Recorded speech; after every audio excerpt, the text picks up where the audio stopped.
తెలంగాణలో జరుగుతున్నటువంటి గ్రామ పంచాయతీ ఎన్నికల్లో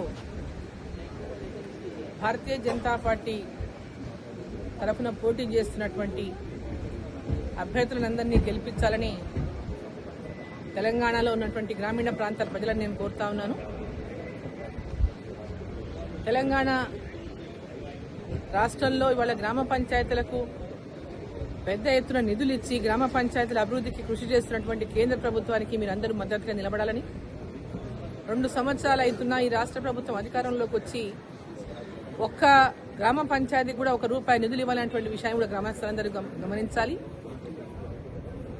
ఈరోజు తెలంగాణ రాష్ట్రంలో గ్రామీణాభివృద్ధి జరగాలన్నా, గ్రామాల లోపల పెద్ద ఎత్తున పేదలకు అభివృద్ధి కార్యక్రమాలు అందించాలన్నా, రైతులకు, మహిళలకు, యువతకి విద్య, వైద్యం అన్ని రంగాల్లోనూ ఇవాళ నరేంద్ర మోదీ గారి ప్రభుత్వం పెద్ద ఎత్తున అభివృద్ధికి తోడ్పడుతున్నటువంటి నేపథ్యంలో గ్రామ పంచాయతీ ఎన్నికల్లో భారతీయ జనతా పార్టీ మద్దతుదారులను గెలిపించాలని నేను మిమ్మల్ని అందరినీ, ప్రజలందరినీ, గ్రామీణ ప్రాంతాల ప్రజలందరినీ, తెలంగాణ ప్రజలందరినీ నేను కోరుతా ఉన్నా.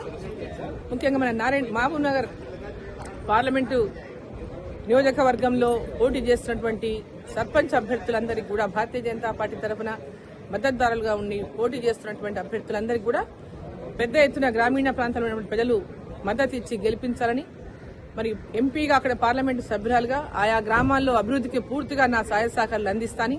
ప్రతి గ్రామ పంచాయతీకి మీరు ఎక్కడైతే సర్పంచ్లను భారతీయ జనతా పార్టీ మద్దతుదారులను గెలిపిస్తారో ఆ గ్రామానికి 10 లక్షల రూపాయల నిధులను మరి నా పార్లమెంటు సభ్యురాలుగా ఆ గ్రామానికి అందజేస్తారని కూడా ఈ సందర్భంగా తెలియజేస్తూ, పెద్ద ఎత్తున మీరందరూ కూడా సహకరించి భారతీయ జనతా పార్టీ మద్దతుదారులను, సర్పంచ్లను గెలిపించాలని, వార్డు మెంబర్లను గెలిపించాలని మిమ్మల్ని అందరినీ నేను కోరుతా ఉన్నాను.